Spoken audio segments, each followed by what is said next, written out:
Ya te tenemos preparado el primer café de la mañana. Información veraz y oportuna. El primer café de la mañana. Así comienza.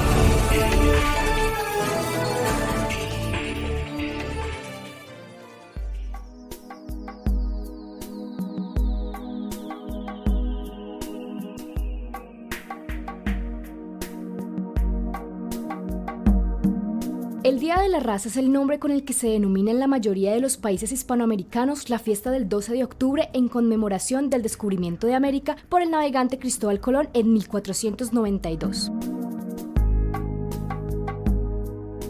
El Día de la Raza se celebra en la mayor parte de Hispanoamérica, en España y en Estados Unidos, entre otros países. Fue creado a partir del siglo XX, inicialmente de forma espontánea y no oficial, para conmemorar una nueva identidad cultural, producto del encuentro y fusión entre los pueblos indígenas de América y los colonizadores españoles, además de la valorización del patrimonio cultural hispanoamericano. El Día de la Raza rescata la riqueza cultural de nuestro país con los indígenas, además que hace un llamado al análisis, al pensamiento y la reflexión de la situación que se vivió hace muchos años y que permitió que tengamos la vida que hoy en día tenemos, con una mezcla de razas que intentan convivir en armonía como debe ser aquí y en cualquier parte del mundo. La manera como celebran la fecha del descubrimiento de América en los últimos tiempos ha cambiado en los colegios del país. Los docentes que parten del principio de que el 12 de octubre no hay nada que celebrar, se ponen del lado de los indígenas pues consideran que el descubrimiento alteró el proceso de evolución natural que llevaban sus culturas, disponiéndonos desde entonces al subdesarrollo. Ahora, el enfoque es más hacia las razas, las costumbres y la cultura de América. En algunos colegios se organiza la Semana de Colombia, en la que cada curso tiene asignado un departamento del país, decoran los salones y exponen la historia, la comida y los bailes típicos de la región. Otros relacionan el tema con la diversidad y la inclusión, realizan actividades lúdicas y reflexivas y además organizan un panel con representantes de distintas comunidades como líderes indígenas, personas desplazadas o con discapacidad, quienes les cuentan a los estudiantes cómo han podido lograr sus metas y convertirse en líderes. Hoy en día se prefiere hablar del encuentro de dos mundos.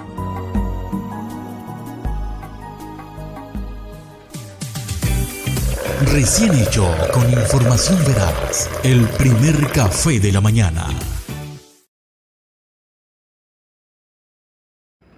Y hoy continuó la audiencia del expresidente Álvaro Uribe Vélez. Los abogados debatieron en medio de una acalorada discusión por la actualidad de las pruebas.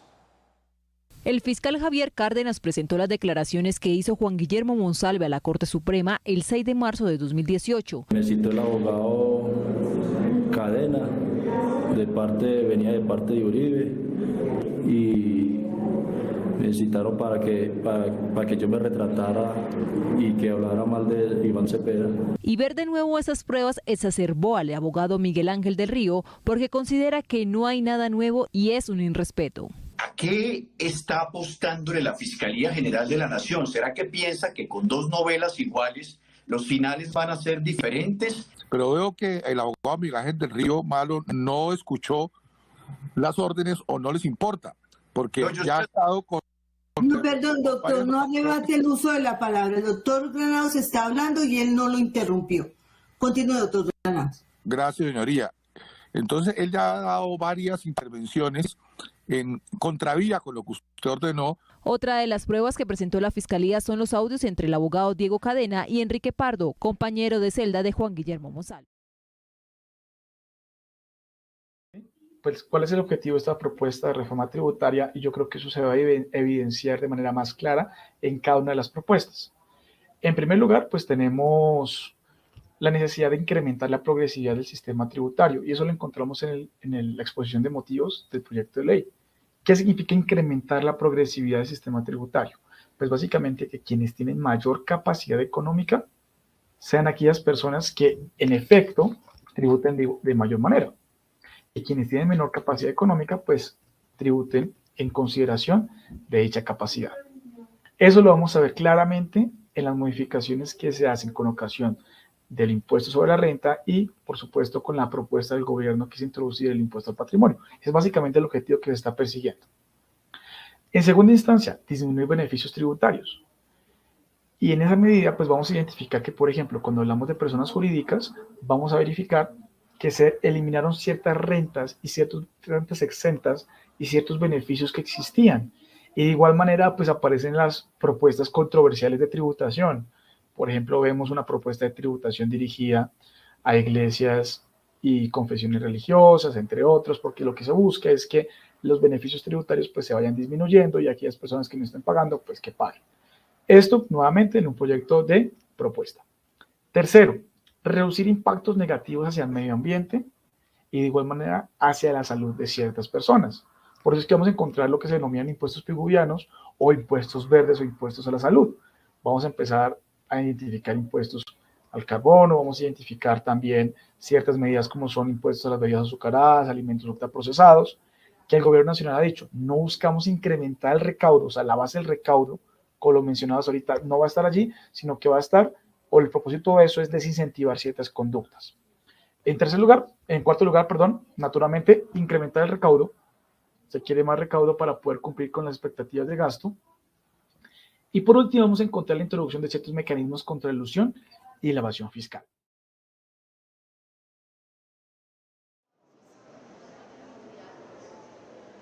Laura Mora estrena en Colombia su segundo largometraje Los Reyes del Mundo. La película, sobre 5 jóvenes de la calle en busca de la tierra prometida, logró los máximos galardones de San Sebastián y Biarritz este año. Creo que esta película es la primera representante del género épico punk en el mundo, o sea, es como, sí, porque pues la película es muy épica y hay una cosa como de epopeya y mucha gente es como en San Sebastián, es como la Odisea, y claro, hay mucho de eso, que es grandilocuente también, pero luego el espíritu de la película es súper subversivo. Y preparados, chicos, acción. La directora colombiana indaga en sus películas sobre lo que califica de la violencia atada a los hombres. Su ópera prima, Matar a Jesús, explora el personaje del pistolero, el colapso de la justicia y la sed de venganza. Esa película significó llevar al cine el día que un sicario la dejó huérfana a los 21 años en Medellín. Hacer Matar a Jesús para mí ha sido un acto absolutamente liberador, pues es una peli que es el asesinato de mi papá, 10 años, digamos, como en su gestación, entonces hacerla me permitió como también relacionarme con el cine de una manera mucho más libre. En Los Reyes del Mundo, el personaje de Ra recibe las escrituras de una tierra en el Bajo Cauca, en el noroeste de Colombia, de la que su abuela había sido despojada. Los 5 amigos protagonistas son actores naturales que interpretaron su propio papel. Andrés Castañeda, intérprete de Ra, asegura que recuperó con el cine la esperanza. Búscame el diario. Tirado también en un callejón ahí consumiendo. Se pilla, entonces el cine cambia vidas. El cine es vida. Y antes de esta película, puedo decir que yo no era nada. Cuando una ola de mujeres cineastas conquista los festivales internacionales con historias que en su mayoría exploran universos femeninos, Mora vira el foco de su mirada. Su obra se interesa en la violencia como un gran patrimonio masculino. Y en lo personal, asegura que disfruta del arte del cine, pero también lo vive de forma muy visceral. No logro separar mi vida del cine. Y eso no creo que sea muy sano. Y exige mucho de mí, mucha terapia. Pero es la única manera como yo encuentro, o como he encontrado en estas 2 películas, de sacar los proyectos adelante. Según la autoridad forense, en 2021, las víctimas de homicidio en Colombia fueron 12.242 hombres y 993 mujeres.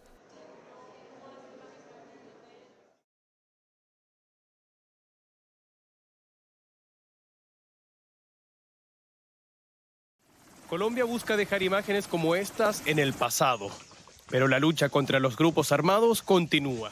Según congresistas colombianos en el departamento de Antioquia, la localidad de Puerto López se encuentra confinada por enfrentamientos del Clan del Golfo, el Ejército de Liberación Nacional, el ELN, y las disidencias de las FARC. La violencia que vive esa zona y también en la región del Bajo Cauca se produce principalmente porque estos grupos armados y bandas criminales se disputan el control del lugar para el narcotráfico. Una lucha que el gobierno colombiano lleva con una estrategia de 2 pilares. Es decir, detener la droga cuando sale.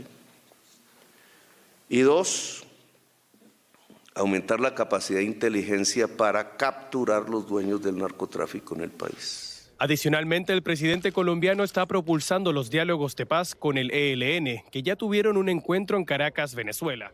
El mandatario busca alcanzar lo que llama la paz total.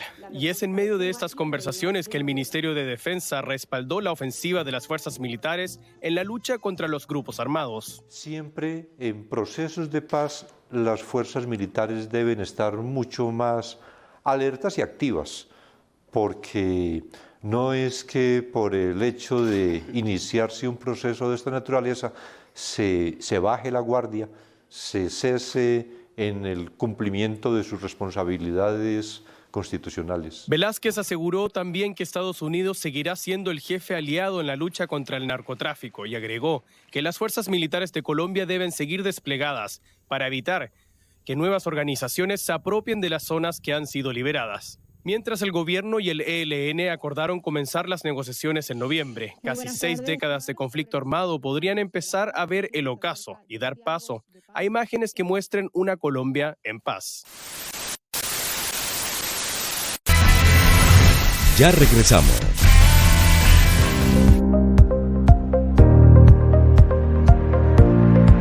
Comprometerse desde el corazón con el bienestar y el mejoramiento de la calidad de vida de las comunidades asentadas en sectores vulnerables de la ciudad de Cúcuta ha sido el motor que impulsa a los colaboradores de la Fundación BIC, y para que este sentimiento permanezca en el ADN de cada uno de ellos, ha sido indispensable llevar a cabo estrategias por un clima laboral seguro y estable, consolidando en los mismos amplias habilidades y fortalezas para mediar en esta comunidad que no solo lucha por el acceso al agua potable, sino también sufre en un difícil ambiente de violencia.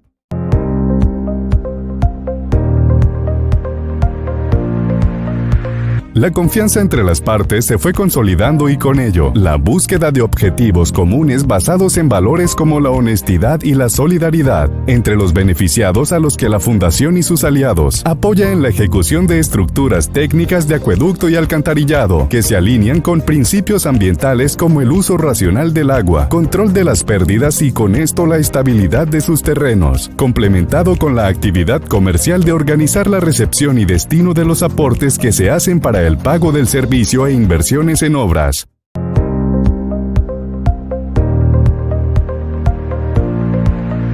La gran gestión adelantada por la Fundación BIC fue el que impulsó a organizaciones como la Cruz Roja colombiana y alemana, con recursos de la Unión Europea, entidades recaudadoras y el SENA, a vincularse de manera decidida a este proyecto, transformando la vida de más de 23.000 familias para una población migrante y desplazada de más de 100.000 personas asentadas en 187 sectores vulnerables de Cúcuta, que hoy acceden al agua potable sin enfrentamientos y ante todo motivados a trabajar por objetivos comunes que fortalecen la convivencia comunal.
uno de los placeres que más disfrutamos es el de probar lo mejor de los productos gastronómicos.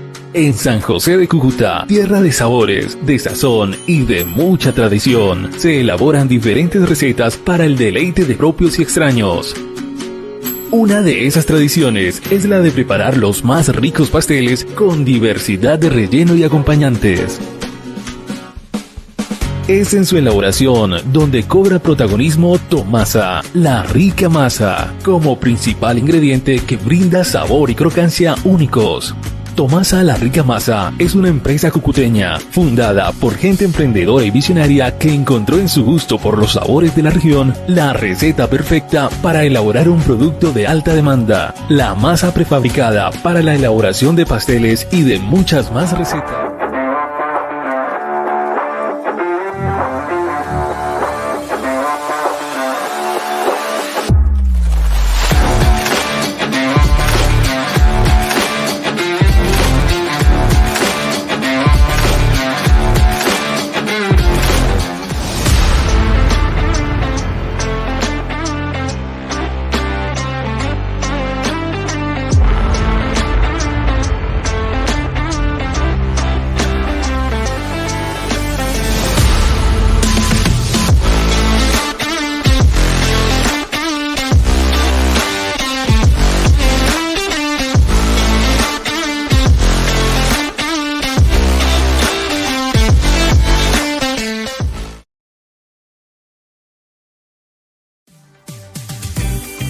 Recién hecho, con información veraz, el primer café de la mañana.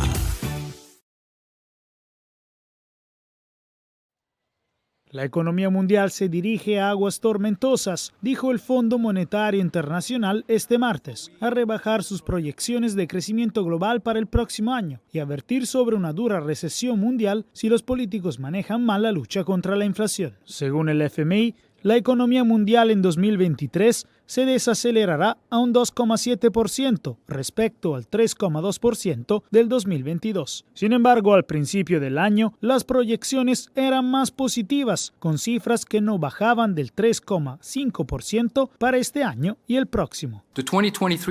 La desaceleración de 2023 será generalizada y se espera que los países que presentan un tercio de la economía mundial se contraigan este año o el próximo. Las tres economías más grandes, Estados Unidos, China y la zona del euro, seguirán estancadas. En resumen, lo peor está por venir y para muchas personas, 2023 se sentirá como una recesión. Un tercio del planeta entraría en una recesión técnica, o sea, cuando una economía se contrae durante 2 semestres consecutivos. Al mismo tiempo, la inflación, y esta es una buena noticia, se reducirá en 2023 a un 6,5%.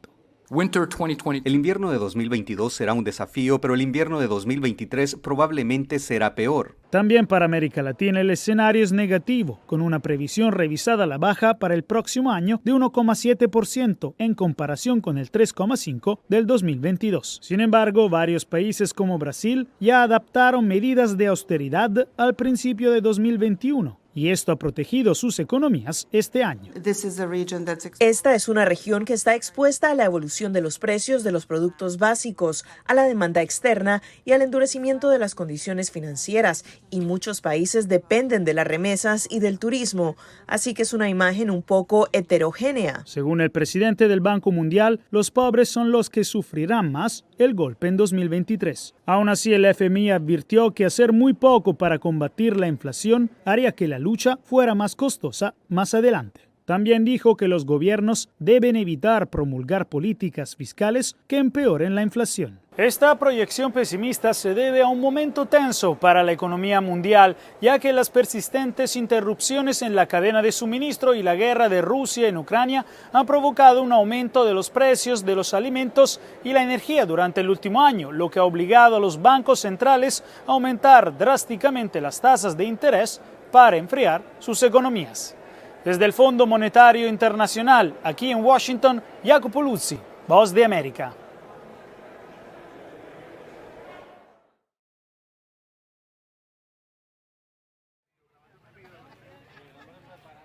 Unos 10.000 migrantes están bloqueados en el puerto del municipio de Tecoclí, al norte de Colombia, Buscan llegar a Estados Unidos y están represados a la espera de embarcaciones que los lleven a la frontera con Panamá para seguir con su recorrido. Yo vengo con mi esposo, vengo con mis 5 hijos menores de edad, una de mis hijas está embarazada. Ahorita estamos pidiendo porque en realidad nos hace falta plata para el pasaje y nos gustaría en verdad que nos ayudaran. Estamos trabajando bajo una presión también y necesitamos que las autoridades nos ayuden para poder calmar a los migrantes porque quieren salir de una. Panamá afirma que los migrantes que llegaron a su territorio tras cruzar la selva colombo-panameña del Darién batió el récord histórico en lo que va de 2022. Este año la crisis migratoria es mucho más grave que la registrada el año pasado. Primero, porque la cantidad de personas en movilidad humana que han pasado hacia Panamá supera los 150.000 personas en comparación con los 134.000 migrantes en todo el año 2021. Ni siquiera el peligro de los grupos armados o los animales que habitan la selva desalientan a los migrantes. Hay muchas cosas que han dicho del Darién, pero si la mayoría pasa, yo tengo que vivir la experiencia para ver qué tal me vaya, porque todos salimos, algunos salen vivos, no se los demos. A Necoclí llegan unos 2.500 migrantes diarios. Cada 4 horas arriban unos 15 autobuses y casi 3/4 partes son venezolanos, aunque también hay haitianos, cubanos, africanos y asiáticos.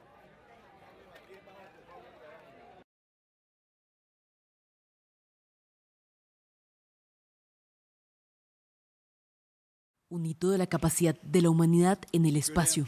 Por primera vez la NASA logró cambiar la órbita de un asteroide a millones de kilómetros de distancia. Hoy la NASA confirma que DART cambió la trayectoria del asteroide objetivo.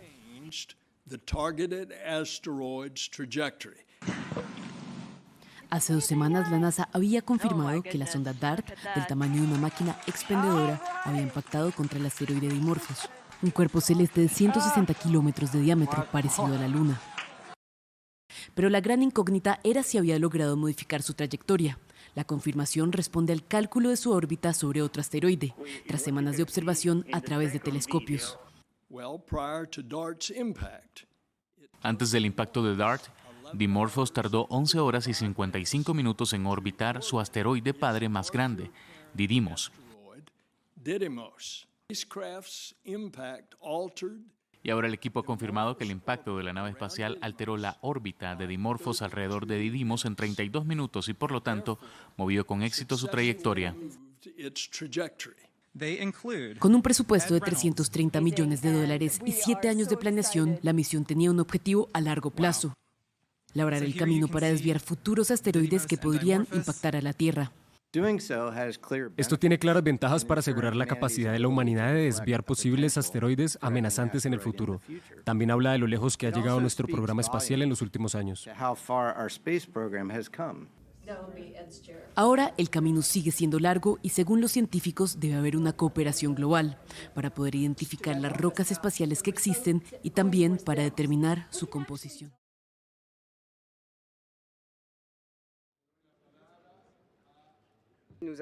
Venezuela perdió el martes su asiento en el Consejo de Derechos Humanos de la ONU.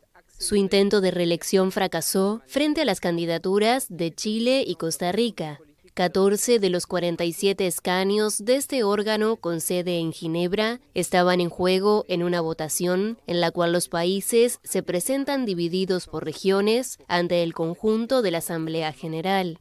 América Latina tenía 2 escaños libres y en general cada grupo regional preselecciona sus candidatos que luego son elegidos sin problema por la mayoría de la Asamblea. Pero en este caso, 3 países del bloque se presentaron y en la votación, que fue secreta y sin discursos, Chile obtuvo 144 votos, Costa Rica 134 y Venezuela 88. Varias organizaciones no gubernamentales habían llamado a no votar por Venezuela. El director para la ONU de la ONG Human Rights Watch, Louis Charbonneau, consideró la votación una gran noticia.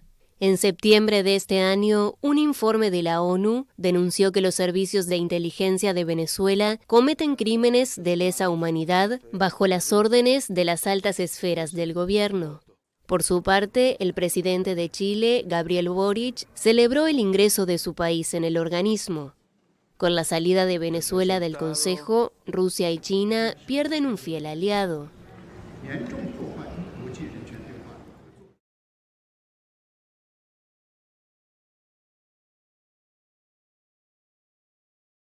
Ucrania sufrió este martes nuevos bombardeos aéreos por parte del ejército ruso tras los ataques registrados el lunes sobre la capital Kiev y varias ciudades más.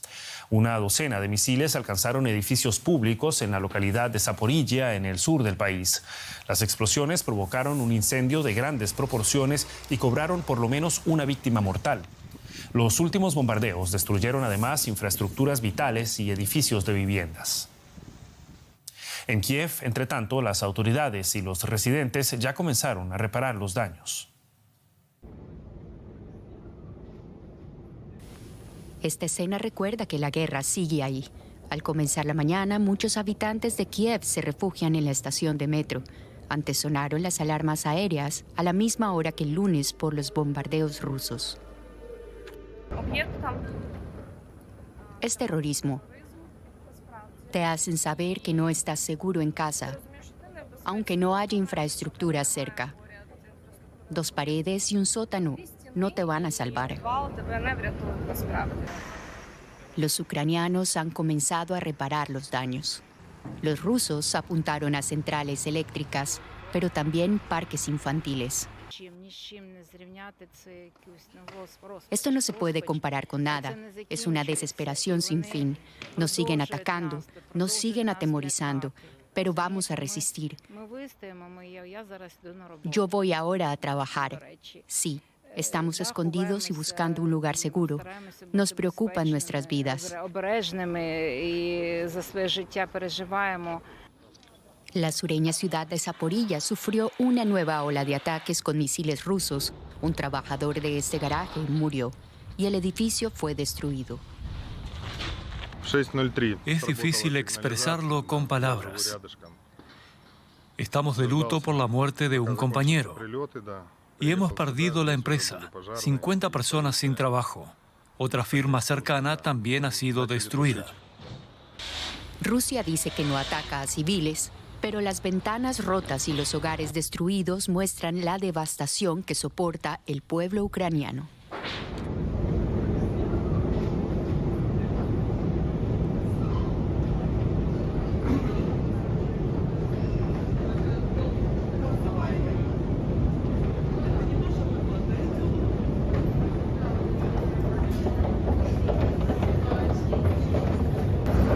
Після вчорашніх обстрілів, коли зрозуміли, що це дуже схоже на те, що відбувалося 24 числа, то стало насправді страшно. Це, мабуть, тероризм, насправді. І ти розумієш, що ти не в безпеці вдома, навіть якщо в тебе немає поряд інфраструктурних об'єктів. Тобто 2 стіни і підвал тебе не врятують насправді.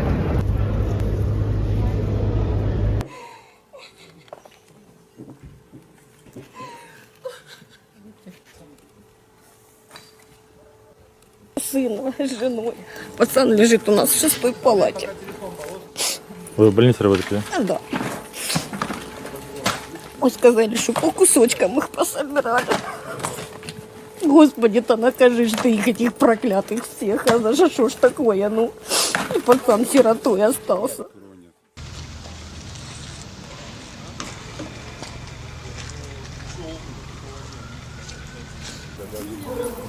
4:30 заснула, а тут от первых 2, а потом 3 где-то страшно у нас посыпалось. Я выбежала в коридор. Все, потом все дети плачут, внук плачет.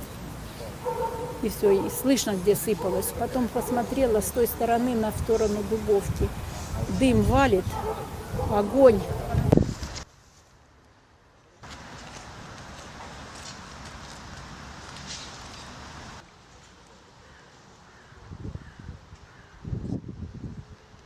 Вторая большая потеря.